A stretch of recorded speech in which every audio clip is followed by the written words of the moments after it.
Baptist minister, and all I knew was church. And every last one of my aunts and uncles and my mom and everybody, they all sang, and they all sang really, really well.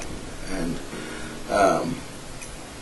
I've been blessed to be in a very large family, so I have 10 uncles and aunts that are my 9 uncles and aunts that are my mother's brothers and sisters, and I have 84 first cousins out of those.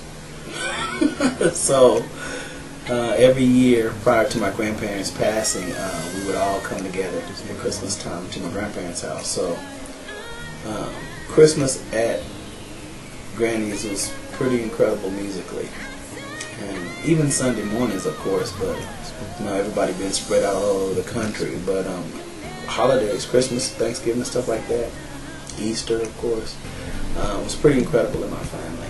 And some of my friends growing up got to experience those special holidays with me, and they still cherish Christmas at the Williams house.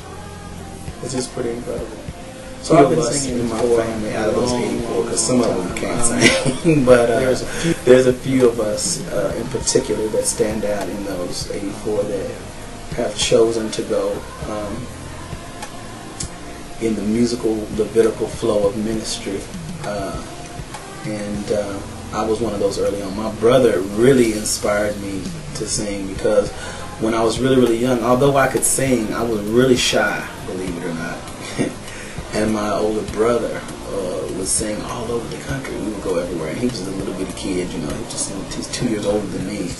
And he would sing in front of these large crowds of people at revivals and stuff. And I would just look at my brother, and I would be amazed at how he would do it, and do it so well.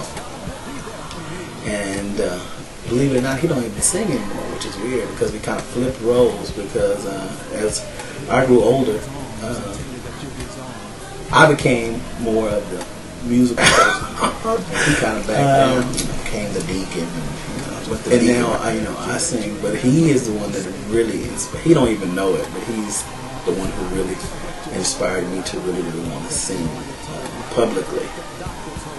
I accepted Christ at a very young age, at 12, so my relationship with God began to really deepen at an early age. And so in my teenage years is when I really understood what I was to do. Part of it I accepted at the time, and part of it I didn't accept, because I didn't accept the preaching part at that time, even though I knew it. The call was on my life. I just did the singing. I wanted to sing. I didn't want to preach, because I saw what my grandfather went through and all the heartache that he went through, and I just didn't want to be part of that. I was like, because my grandfather had some crazy, whack members. Ooh, crack cocaine. But and watching that growing up as a kid, I didn't want to be. I didn't accept I didn't accept my calling into the ministry until I was 26 years old. Yeah, but all throughout that time, I've done a lot of musical theater. Not just singing in church was my point. I've done a lot of musical theater. I've done a lot of secular singing in the club, in nightclubs and stuff. Never, anything that would be considered crass or distasteful, because I always will say, but I did my music thing. I went out there and did the 6th Street Every Night thing, which is a popular nightclub spot area here in Austin. But when I made up my mind to only sing for the Lord, it just seemed like everything changed. Even though I had a great relationship with God at the time, it was due to my flesh being hindered a little bit, being in that environment. And when I made the decision to get out of that and just sing for Him, spiritually, I just took off into a whole nother